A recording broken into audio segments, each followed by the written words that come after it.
Welcome, everyone, to Meetings and Miles. I am Pamela, and this is my co-host, Mark. How are you today, Mark? I'm doing great today, Pamela. We're supposed to be just getting into spring here, although Mother Nature decided to give us a little dump of snow at the end of last week. But I know it'll be gone pretty soon. So we always seem to get that one last kick of winter before spring really sets in. How are you today? Yeah, same boat. And I mean, it happens every year, and yet here we are. I love the winter, but just when it's sort of transitioning on the way out and it's this in between, it's really hard to know what to do with it. And I have a dog and I love her, but it's a little bit extra this time of year. Awesome. But yes, I'm very excited today because we had another guest. Mark, do you want to cue him up? Tell us more about him. Yeah, so our guest today is Chris MacNeil, and it's someone whom you and I both just met on this interview, and he's had a really interesting and fascinating life and career, starting as a historian, moving into the tech world, and now runs walking tours of London, England. So I don't want to give away any spoilers, but he's got a lot of great stories from his life and experience. And with that, let's get right into our interview with Chris MacNeil. Our guest today is Chris MacNeil. Welcome to the podcast, Chris. It's so wonderful to have you here today. Could you please tell us a little bit about yourself, your background, what you do, and how you got to be where you are today?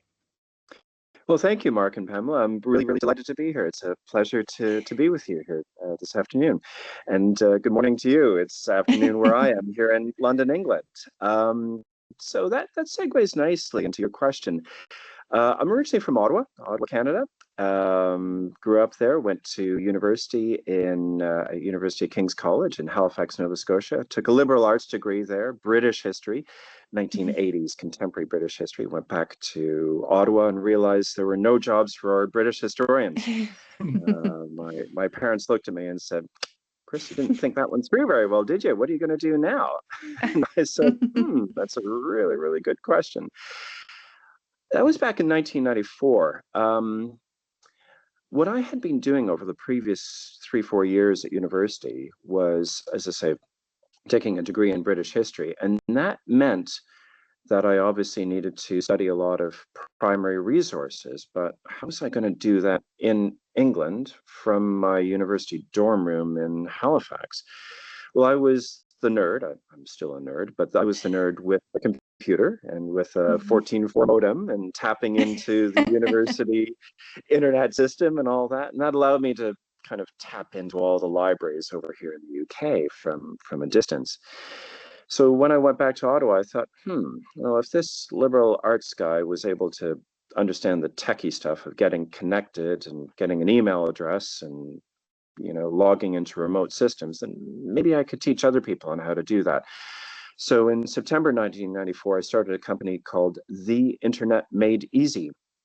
That I credit my mom for that name. Actually, that was a great name that she came up with, and yeah, that was good fun. And I started teaching people how to use the internet, and through various people who my dad knew and other professional colleagues in Ottawa, I joined up with another company as their kind of internet component for their course catalog. That was a company called LearnQuest Solutions.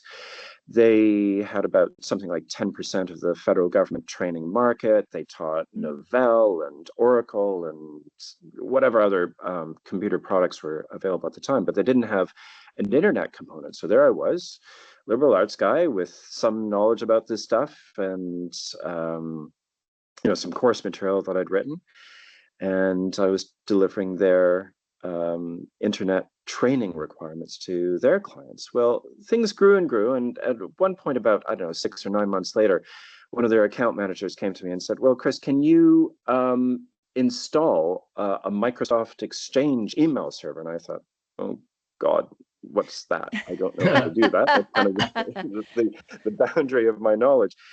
And by that point, I'd met a really neat Venezuelan guy called Ramses Moya, who we met through the internet, but we actually happened to live about 4 miles away from each other, and very quickly became friends and business partners. And he was the techie, so he understood how to do those things. So very quickly, the company evolved to a more full service internet company.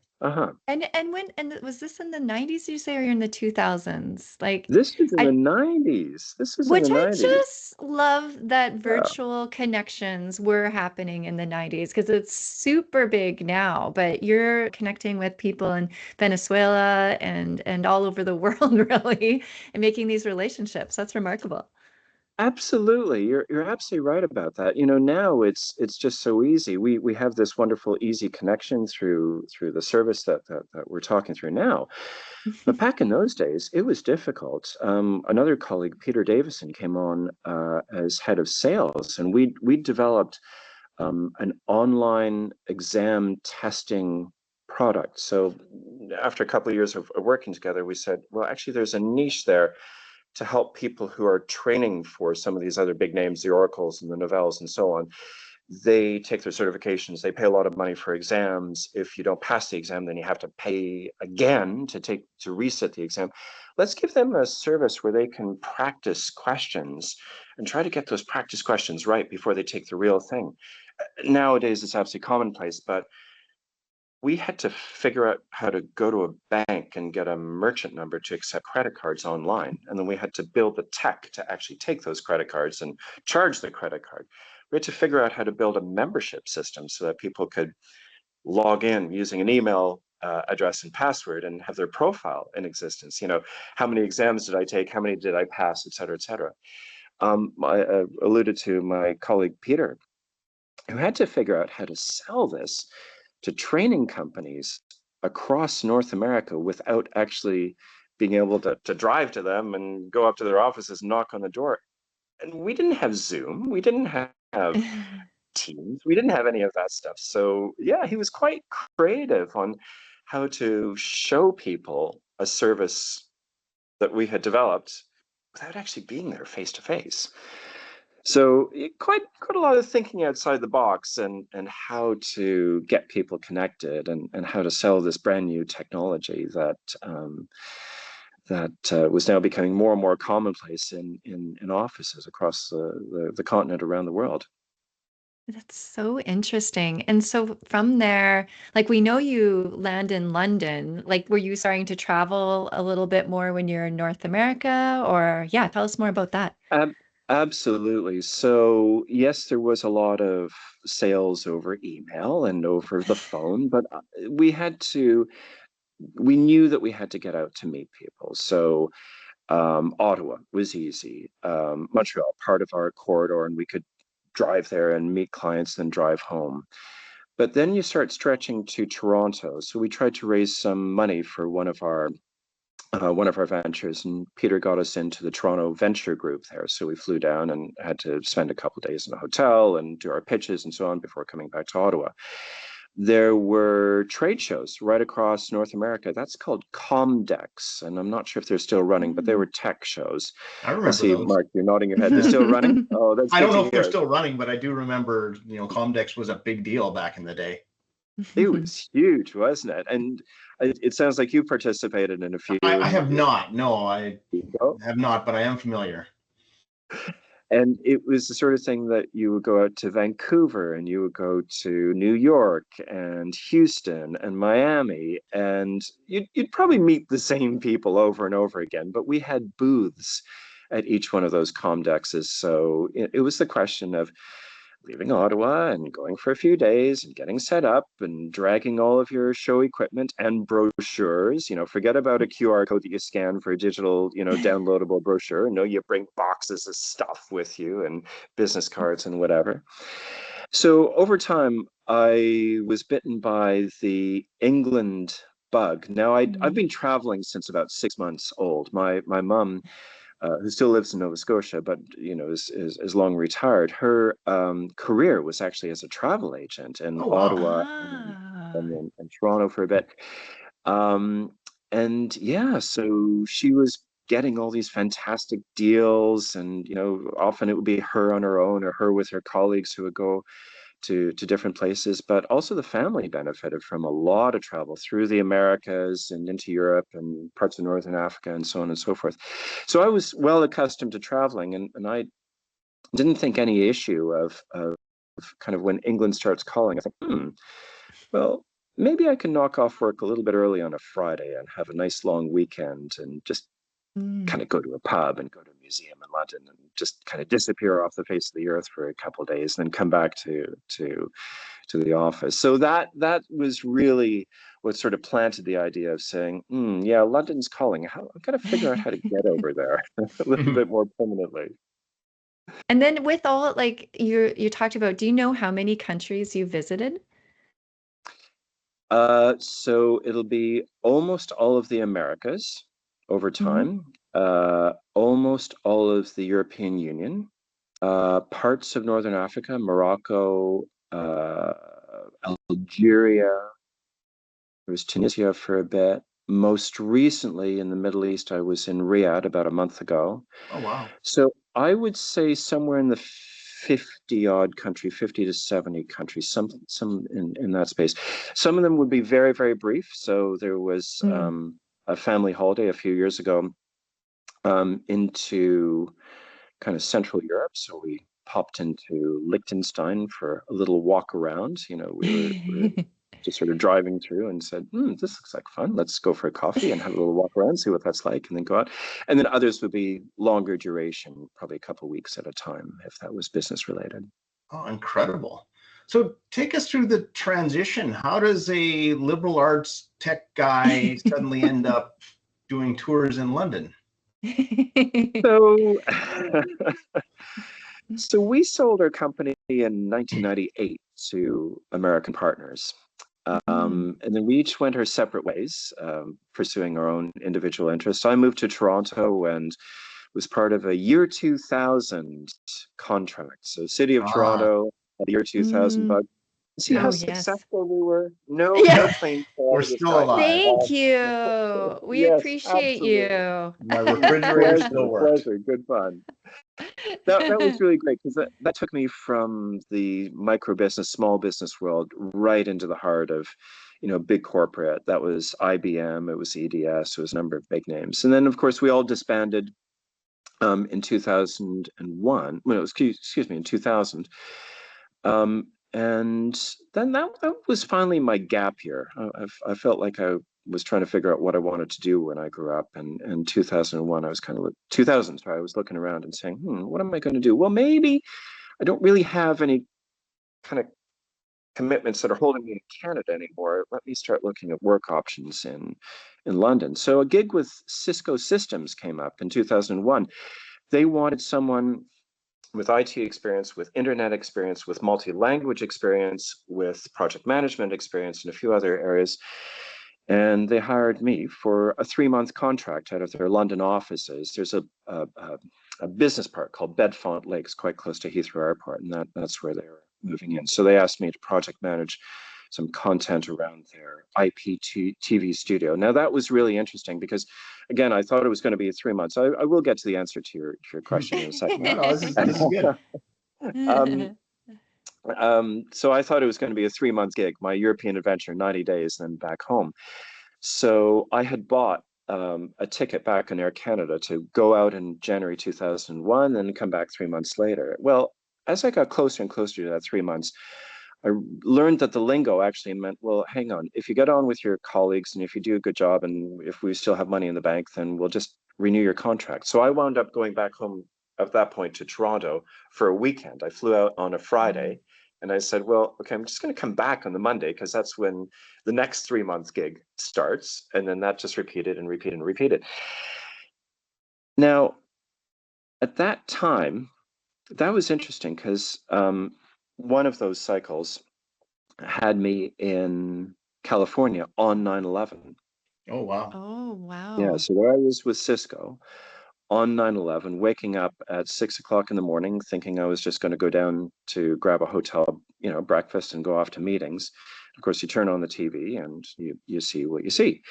So that really got me thinking about travel and where technology meets travel. And Cisco, of course, was then able to say, well, actually buy all of our products, because that means that you don't have to travel anymore. You can just do your meetings over the internet. But I thought, no, there's got to be more to it than that.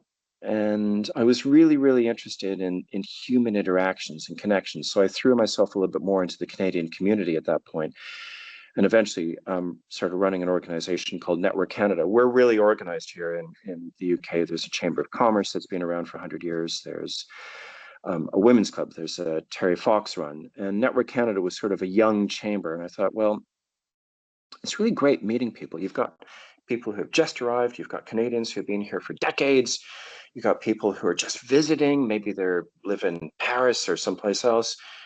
It's all about the social. It's all about the reward of actually meeting someone face to face. And I thought, well, let me see if I can show them a little bit about the city that I really, really love.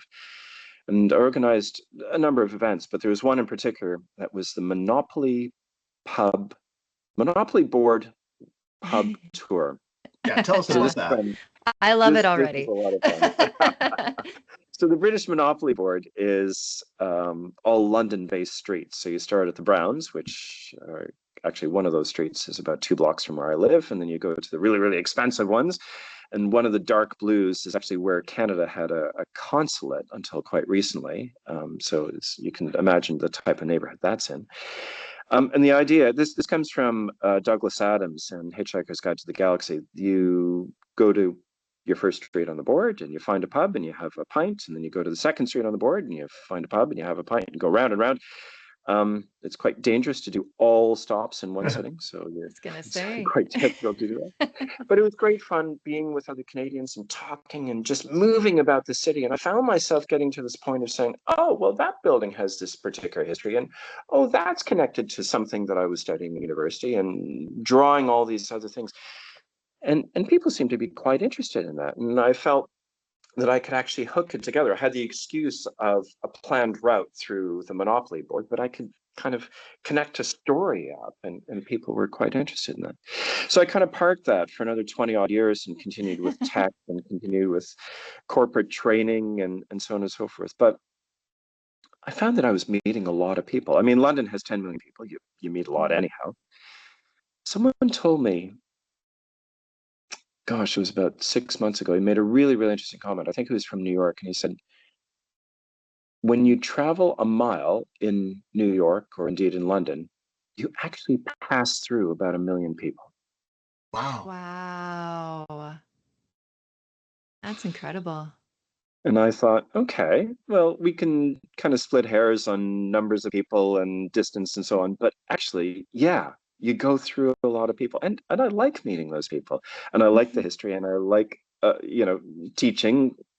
So I thought, well, maybe let me formalize this and look around and see if there's something I can do. And wouldn't you know, an organization called withlocals.com, they're an agency. They often call themselves, or people call them, the Airbnb of walking tour guides. It's a marketplace where they've got something like 2,500 guides around the world, and they've got something like 80 different destinations. Well, about 2017, 2018, they were opening up their London kind of location. They were recruiting people who were interested in guiding. Now, as the name suggests, yes, it's about knowing the neighborhoods and knowing the cities and streets and facts and dates and that sort of thing, but it's really about connecting with like-minded people.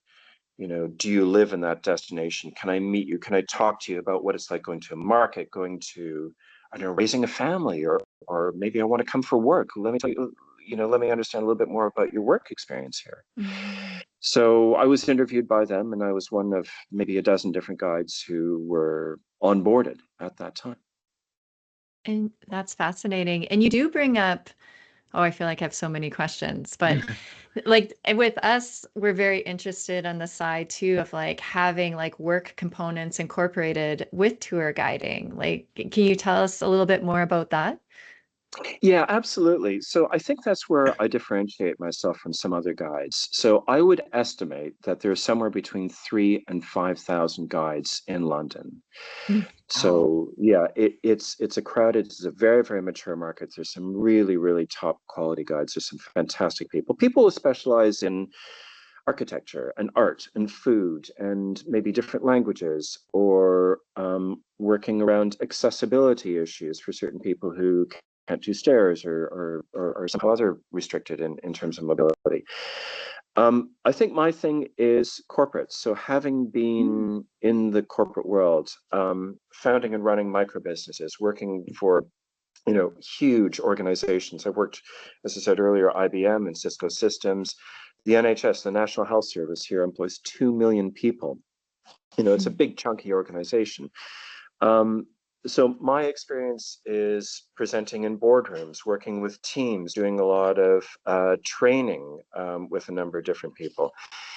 So with that experience in the corporate world, I've come to understand that corporates require a different style of guiding. When you have Mm. an individual, a private family, a group of friends, they already know each other, right? Mm. Whereas if you have a lawyer who works in London and has, a high-end client that's just come in from, I don't know, New York, Mm. there's a little bit a different sort of bonding that takes place. Sure, there are the meetings and the lunches and whatever else, but there's also that need to do client hospitality, or universities that come in that want to engage with donors. There's that donor engagement process. Or indeed, we've had groups, small companies where they've got a London team and a Madrid team. They know each other over video conferencing, but they've never met in person. So a lot of that is, yes, let's talk about this building, let's talk about that fact and this person and so on. But actually going from site to site, it might be on a theme, but more importantly, it's about you two meeting and talking and bonding for the first time, right? Wow. So I Yeah. need to be quiet to enable you to do that. Tell us a little more about that. How do you help facilitate getting people to, connect and bond? It's fascinating. Yeah, so in many cases, it's preliminary conversations with the lead clients. So just understanding about maybe a little bit more about what the organization is and where they're coming from, the types of people who are actually on the tour. Is it going to be a general kind of employee base, or is it very specific to the accounting department or the Mm. legal department? Are they going to have particular interests? Is this going to be really part of an intensive visit to London where, they really kind of have to mesh together and go through different, I don't know, a treasure hunt or something like that to really kind of understand each other, and trust each other and get to know each other? Or are they all part of the London office and this is just, well, not just, but it's a Christmas event where they just want Right. to chill out, right? So Right. it's all about the tone and this and that, and maybe linking through. So the Department of Trade and Industry over here, they wanted to go through the city of London, the ancient kind of Roman part of London, and just understand trade concepts over Ah. Britain's growth as an empire. So that's where you go through site by site and say, well, this happened and we have this particular policy because of something that happened in that building. So yeah, a lot of it is quite practical in that sense. I find that very interesting with some of my background as well too with the business events. If it was say like health science related, like okay, do you really want to dive into what's available here from a health science and medical tech perspective? But understanding your audience, they're like, we want to break from that. We just want to connect. We just want to learn some history. We want to immerse in the local scene. And I think that's a very like I appreciate hearing you going through that and just understanding what are the goals of the group. That makes a lot of sense. That's right. That's right. It's really important. It's so I think the way a lot of us guides look at that time together is we you are entrusting your money and more importantly your time to us. if there is a service that we do not deliver from you, sure, we can talk about a refund, or we can, insurance can cover it or whatever. But really, if you're giving us 3 of your precious hours in a 24, 48, 72-hour period, we got to make it work.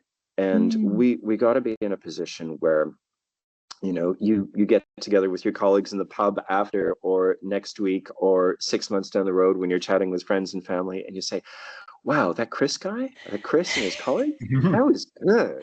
We learned something. We had this little takeaway that we really, really enjoyed. So yeah, that's super important. It all comes down to the storytelling. Yes. Well, it does. And getting to know people. So I've trained something like 5,000 or 6,000 people, adult professionals over the course of my lifetime. And that, I think, has developed a skill, I think, whereby often I get clients blind. I'm referred people, and I know a date, a time, a meeting point, and an approximate route, approximate theme, but I don't know anything about that group. And if that is an individual or a couple or a group of friends or a group of professional colleagues, within about 3 minutes, I need to understand what that group is looking for very, very well, in order to be able to deliver for them over the next 3 hours. Oh, wow. I was going to say, are people surprised to get a tour of London with your accent? I think my accent is mid-Atlantic now, somewhere around Iceland, I think, which is a fantastic country. I love Reykjavik in winter. It's a great question, Mark. It's a good question. Some people they are taken aback, and they're saying, wow, you don't have a British accent. What's going on? But most people don't seem to mind. And my out is that Canadian enough for you? Out? my out is that, yes, there's a shared language. There's certainly a shared system of government and tradition and so on between Canada and the UK. But there's a lot that I don't quite know. There are these terms that sort of come up, and you think, that's weird. Let me scratch below the surface a little bit more. I'll give you an example. You might be familiar with a book by Charles Dickens called A Christmas Carol. Yes. Okay. And that's the whole story. Is obviously about Ebenezer Scrooge and how he's a miser and he doesn't like Christmas, and he has this epiphany because of these 3 ghosts, and he turns to love Christmas. Well, most of that story happens within the City of London, what we now know as the City of London. It's a square mile area, a little bit larger than that, in this great metropolis of 1,800 square miles of London. And the reason why it happens there is because Dickens really would have known that as the epicenter, not only of London, but actually the entire empire, back at the time that he was writing. So there are references to St. Paul's Cathedral. There's references to Mansion House. There's reference to someone called the Lord Mayor of the City of London. And all those types of references are in the book. Well, interesting contrast. My daughters going through high school, that's one of the texts that they will read. Where we live is about 1.5 miles south of where all that stuff takes place. So they will have seen it constantly. And, on professional development days, in schools, what we now call inset days here in England, I will drag them over there and take them on these historical tours. So they will live and breathe it. But when I was growing up in Ottawa, I looked at these things and said, that's really quirky. That's odd. What on earth is a Lord Mayor? And it's only by the time that I actually came over here and started investigating and learning and understanding, and I'm saying, actually, a Lord Mayor is really important. That is the boss of the City of London. Usually he, is responsible for selling London around the world as the world's financial epicenter. So as a Canadian, or as a non-English person, that does not come naturally to me, so I can ask those questions. I know that people who are coming over from other countries, that will not be familiar to them, and I can explain those things in a context that they will understand. Oh, yes. Like having that perspective of like, I'm just going to rattle off this term, but you would just assume we would know, but we actually don't. Yeah. Yeah. Things that would seem normal to a local are fascinating to an outsider. And I guess you appreciate that perspective. Yeah, Hmm. that's right. That's right. And there's a lot about connecting up certain references. So, for example, if I had a Canadian with me and we were walking in front of the Bank of England, I would make reference to the new Canadian Prime Minister having been the governor of the Bank of England and who introduced Mm. the polymer banknotes, and then maybe throw back to the Second World War, where Canada actually held Britain's gold in safekeeping. That's normally held within the Bank of England. So yeah, it enables me to make all those references. And when I think about, well, you've had a lot of experience traveling within North America and then in Europe, and then you're working and connecting with all of these visitors. Do you notice a little bit of culture difference when it comes to business travel, like based on your own personal experience and speaking with others? Absolutely, Pamela. Absolutely, absolutely. Um, so one of the things that I got used to remarkably quickly over here is how fluid travel is, how easy it Oh, is. wow. Mm. So we have trains. This is actually the 200th anniversary of the first kind of train line Hmm. that was built in the UK and in Britain. Um, we've got all these train stations around the center of London. I mean, London is a huge city, of course, and it's got a lot of complex travel requirements to it. But trains are a thing. Trains are quite normal. Trains are quite easy and accessible. Airports. We've got 5 airports around London. Some very, very small ones, and of course, right up to Heathrow and Gatwick, the major ones that we typically know. Back in Canada, for example, going back to our Comdex days, Mhm. travel was a thing. It was planning in advance, and it was closing up the house for 3 or 4 days and in a suitcase, and probably bringing the passport and all that sort of stuff. And you're gone for a period of time. Whereas here, it's the distances that we're dealing with and the complexity and maturity of services that we're dealing with are vastly different. So, for example, Mm. going to Paris, if a client is asking me to come to Paris for lunch, tomorrow, sure, no problem. Mm. I'll take the Eurostar. I can take a bus from home to the train station, get on the train. 2.5 hours later, after quite a comfortable journey, I'm in the middle of Paris. I'll probably walk to where we're going to have lunch, have a nice lunch, turn around and do the whole thing in reverse, and I'm back, for the kids' bedtime. It's easy to do that. Sometimes it becomes so natural and so fluid that a little details get overlooked. So I remember going to Germany for a client several years ago, and it was all very much spur of the moment. They said, "Look, can you come to Germany? Can you come and do some training in Munich?" And I said, "Okay, well, fine. Yes, that's fine." And it's a bit of a scramble to arrange things, then fly out quite late on a Sunday night, arrive in Munich, hand the passport over to the immigration officer. I'm exhausted. I get the passport back. I go and check into the hotel, do 2-3 days of training, and then flying out on Wednesday. The immigration officer is looking at the passport and flicking through it. And I'm traveling on a Canadian passport. I say, that's odd. Pass it to a colleague, and he flips through it. That's odd. First one looks at me and said, "Sir, when did you actually arrive in Germany?" They didn't stamp the passport. Oh, no. So Oh. you don't know if you're there for 3 days or if you've Ah, overstayed your welcome beyond, acceptable visa Oh. oh, time and all that. Fortunately, I had the boarding pass to prove Oh. when I actually arrived. But wow, that was a little bit of a touch and go situation. But the other that's actually interesting thing, that's a really good tip, is hang on to your boarding passes till you're home. yes, Yeah. yes, yes, and check your visa requirements and Mm. ESTAs and whatever else. And if your passport has to be stamped, make sure you get the stamp before you leave the immigration area. Just there's no harm in flicking at it. You can even say, "Oh, I'm a nerd and I'm quite interested to check the stamp," and just asking, "Oh, do I need a stamp?" It might be an honest mistake, or it may just be, the entry requirements of the country. But I think I'm in a somewhat unique position, because not only do I have my experience traveling outbound, but I get all these people coming inbound, Mm. and I'm looking at their experiences coming in. Did they book a tour with me on the spur of the moment using the airplane Wi-Fi over the Atlantic someplace like 6 hours ago? Or are they booking months, potentially a year in advance?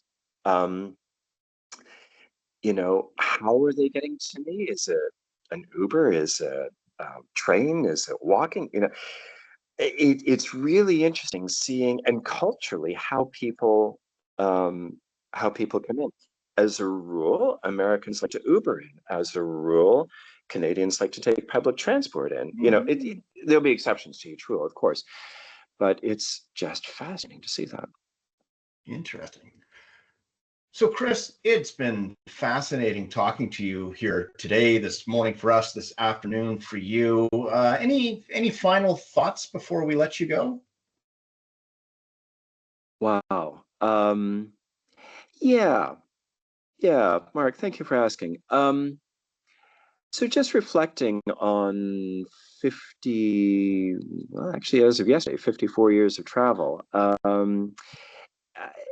It's been fascinating to see how the travel experience has changed.